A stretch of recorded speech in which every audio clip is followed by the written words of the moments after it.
Assalamu alaikum, j'espère que vous allez bien.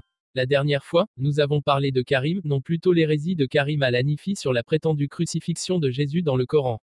Maintenant il y a un individu que vous connaissez déjà à base des vidéos que j'ai déjà faites sur lui à YouTube et TikTok. Bien, je n'ai pas envie de trop bavarder, écoutons-le avant qu'il reçoive de nouveau une correction magistrale. Parce que je me rends compte que le Coran nie la crucifixion, sourate 4 verset 157. Ils ne l'ont ni tué ni crucifié, mais ce n'était qu'un faux semblant. Et ceux qui ont divergé sur qui était sur la croix sont dans un doute évident. Et là, dans ma tête, je me dis, mais qui a divergé de quoi? Mais il n'y a aucune divergence. L'histoire prouve que Jésus est mort. Les croyants et le comportement des premiers apôtres prouvent également qu'il est ressuscité. Donc qui dit résurrection dit forcément mort. Et l'islam dit non, il n'est ni mort ni tué 6 siècles après. Ok, d'accord, le nom. On remet en cause un fait, le nom. On ne sait pas si c'est Judas, on ne sait pas si c'est Pierre. Également, c'est la même question que l'on devrait poser sur la Bible. Quel est le nom des deux brigands qui ont été crucifiés avec le soi-disant Christ sur la croix? Vous voyez déjà, c'est vraiment ridicule et nul comme argument, mais bref, revenons au sujet.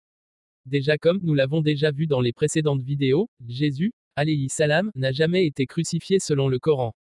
De plus, il y a plusieurs arguments qui remettent en question la crucifixion de Jésus dans la Bible. Premièrement, selon l'évangile de Marc, aucun des disciples de Jésus n'a été témoin de la crucifixion puisqu'il est dit dans Marc 14, 50, alors tous l'abandonnèrent, et prirent la fuite.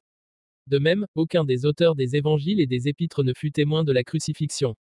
Tout ceci nous amène à douter des sources historiques qui relatent cet événement, d'autant que les évangiles canoniques se contredisent eux-mêmes, et à plusieurs reprises du début à la fin du récit de la crucifixion. Par exemple, Marc 15, 25 nous dit que Jésus fut crucifié avant la 3e heure. C'était la 3e heure quand ils le crucifièrent. Mais Jean 19, 14 à 15 affirme que c'était vers la 6e heure. Croyez-le ou non, après cette scène, les évangiles se contredisent de plus en plus.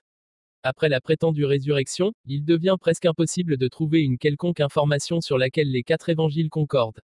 Un doute évident. Et là, dans ma tête, je me dis, mais qui a divergé de quoi? Mais il n'y a aucune divergence. Deuxièmement, en examinant l'évidence adoptée par les chrétiens, on trouve qu'on parle de 3 types d'évidence, la Bible, les Juifs et les Romains.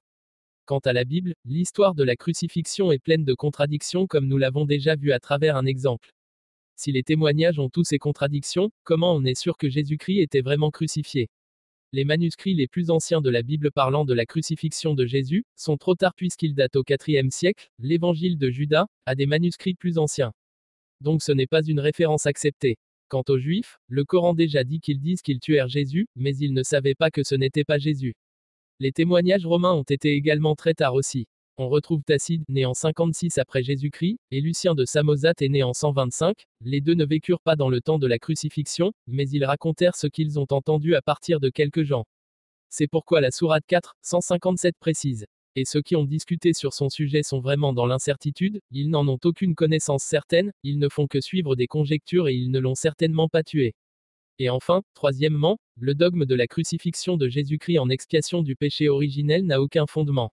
Car elle contredit les paroles de Jésus lorsqu'il dit dans Matthieu 19, 17, si tu veux avoir la vie, observe les commandements.